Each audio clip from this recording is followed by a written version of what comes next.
Right, welcome back, everybody. We are going to be chatting with a representative from the Ministry of Sport and Community Development, but more so on the community development aspect of the ministry. Joining me this morning is the Deputy Director of Community Development Division, Omade Bisan. Good morning. Good morning. Thank you for joining us this morning. Now, let's speak about some of the wonderful projects that the Community Development Division has been undertaking, one of which is the Community Education Skill Training and Handicraft Program. So first off, what is this program tailored toward? Okay, first of all, let me tell you, the Community Education Skills Training Program is exactly that, as the name says. Persons from the public are invited to enroll in our program, and they are taught various skills in a number of different areas. And with the skill they have learned, the main objective of the program is that they would take that skill and they would use it to either generate an income for themselves by being employed by someone else or self-employed. And they can also use the skill that they have learned to save at home. For instance, if you take a garment construction course, you'll be able to probably sew your own school uniforms for your children. So you don't have to go out and buy. So you're saving that way. So it's basically a skills training program where you're taught the essentials of the skill to be able to empower yourselves and improve the quality of your life generally. Yes. So aside from learning the skill for your use at home, would you say it also equips someone with the skills to be able to engage in entrepreneurial endeavors? Of course, that is the ultimate aim of the skills training program, to be able to start your own small business. And to that end, we have had many trainees over the past years who have indeed started their own small businesses. We've had bakeries, we've had landscaping endeavors, we've had people, catering and stuff. And as we're on it, I would like to say that this year particularly, the Honorable Minister Shampa Kojo, is extremely excited about this part of the program, and she has been the driving force behind the Entrepreneurship Development Program. That is where we provide seed funding for some of the trainees who have completed our skills training program. Wonderful. I want to get to that in a little bit, but before we go forward, what are the requirements to enter the program? Okay, this year, you must be at least 15 years old because we require that you provide your national ID. So 15 years old, you provide your national ID and just be interested in the particular area that, the class that you want to do. Previously, the requirements were a little bit more stringent in that we had our target group was like the underemployed, the unemployed, more vulnerable groups in society, housewives. But throughout the years, our target group has expanded. And this year, because we're going online, we can accommodate so much more in our classes, so that we have opened it up to the general public. Tell us about the process of how it's going to be as effective doing it online. Say again, sorry? Tell us about how the process is going to be hosting it virtually, hosting it online, and would it be as effective? Okay, great.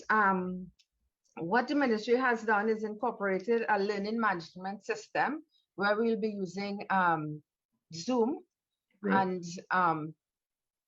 through the Zoom, we will be able to deliver the classes. Some of our classes will be pre-recorded, some will be live, but even with the recorded sessions, the tutors will be there live to take questions and explain. Now, the registration process, we're doing it online, where initially there are two phases. Initially, you register, and the registration period is from Monday the 14th to the 18th of June. You go in and you fill out your registration form and you submit. Now, after you fill out your registration form, there's a verification period of 2 to 3 days. And once your information has been verified, the trainee, the applicant will receive a link saying you have been approved to enter the program, and this link will take them to the learning management system, where they will see all the courses which are being offered, and then they will enroll in the particular course they wish to have the skill in. And well, that is the process. So you register and then you enroll, and when classes begin, we're hoping you know, we're reaching more trainees, we're reaching more persons, and tutors. They're quite capable of delivering online. Some of them already have the experience of doing it with other agencies and other ministries. Of course, it's the first time we're doing it, and there will be teething problems. We know that, and you know, we're hoping to deal with them as they arise. We have put some systems in place to monitor the program online, and also the trainees themselves as they go along the course.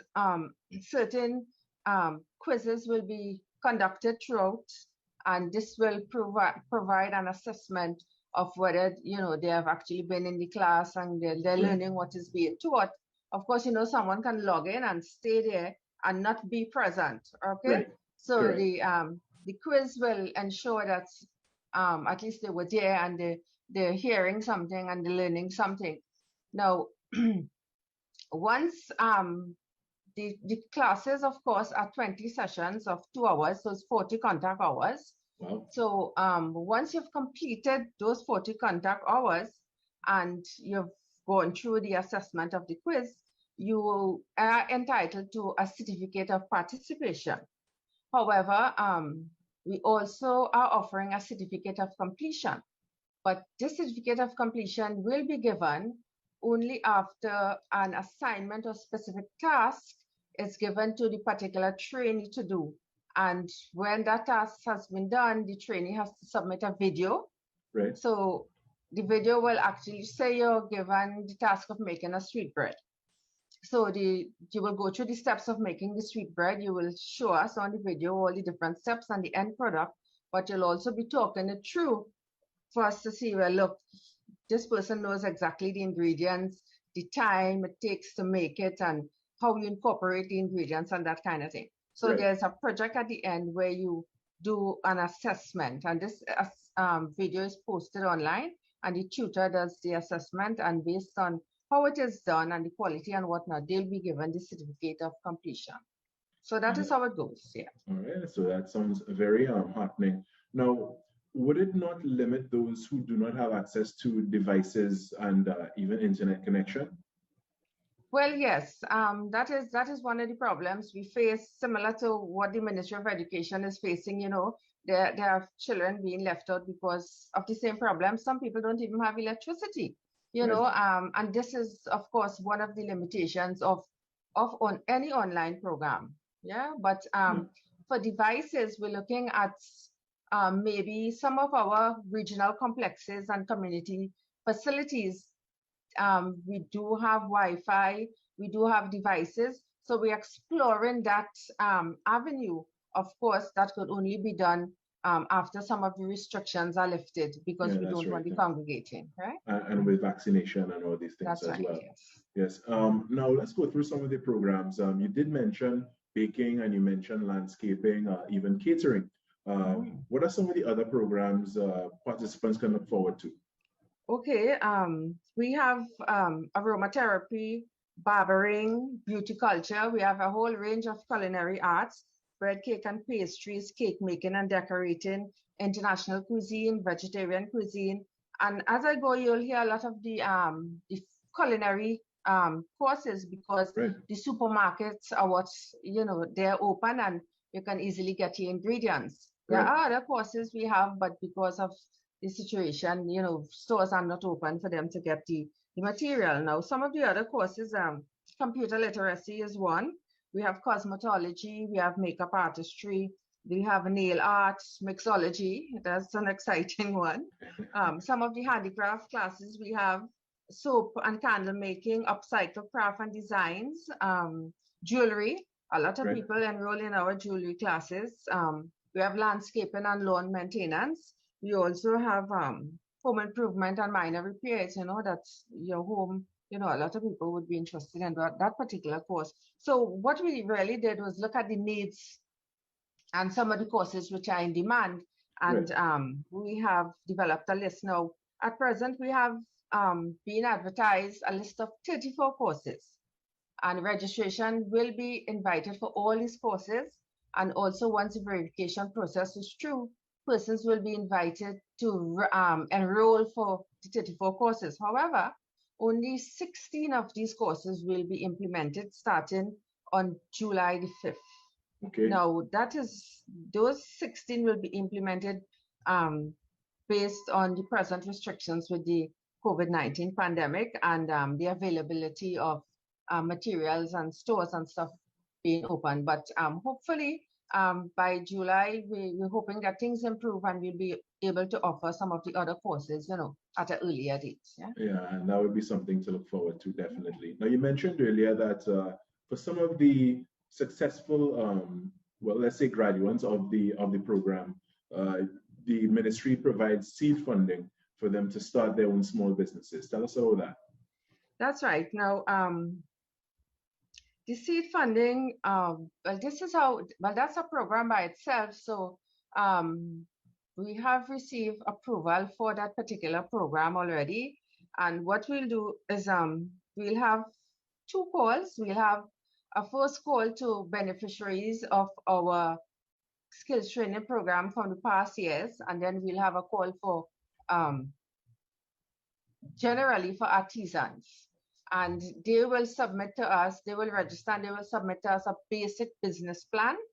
And based on the assessment of this basic business plan, we select 100 artisans to participate in our entrepreneurship development program. And these 100 participants will go through a period of training. Of course, we are still in discussions with NEDCO and the Export Centers Company Limited to help us with the particular training for these 100 participants. And based on how the training goes, we're looking at shortlisting those 100 persons and getting 50 trainees. And these will be invited to participate in a further training program. And of course, as we go, those who really are very serious will be asked to submit a more detailed business plan. And 5 businesses will be selected, and they would be provided with the amount of $25,000 each to, begin their small business. Of course, there are a lot more details in the program, which I haven't mentioned, but that's about the essentials and how it will operate. And is there any follow-up done with those who successfully complete the programs? Okay, one of the things we've done is previously, before pre-COVID, we used to have our programs on a county basis. Now that we're having it online, it's like a national, okay? So we would have had 350 plus courses being offered in the various counties.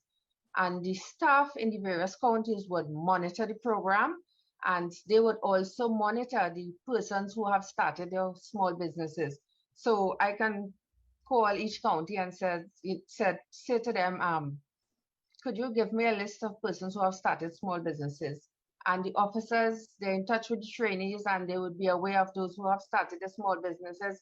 In fact, we have,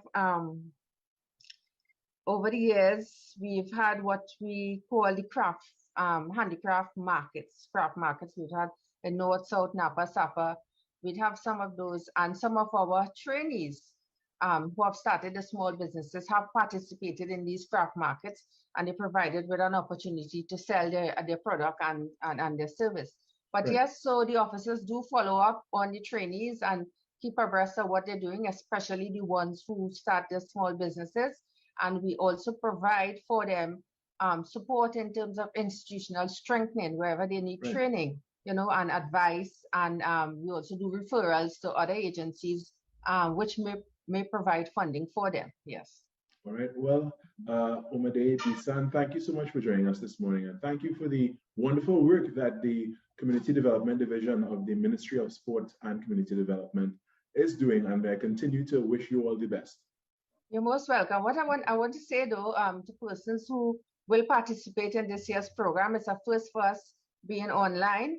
And I would like to encourage you all to enroll in the classes, but please be serious and at the same time enjoy yourselves. And remember, the ultimate objective is to achieve your skill and also to start your small business so that you can empower yourselves, your families, and improve the quality of your life generally. Yes? And just before we go, what's the website they can find more information and register on? It's the ministry's website, mscd.gov.tt. Yes. All right. Well, thank you so much, Deputy Director of the Community Development Division. Have a great morning and continue to be safe. Thank you very much. Take care. All right, that's Omade Bisan, and we were chatting about one of the community development programs offered by the Ministry of Sport and Community Development. We're going to take a short break and come back with much more. We still have a lot here in our morning show. Stay with us.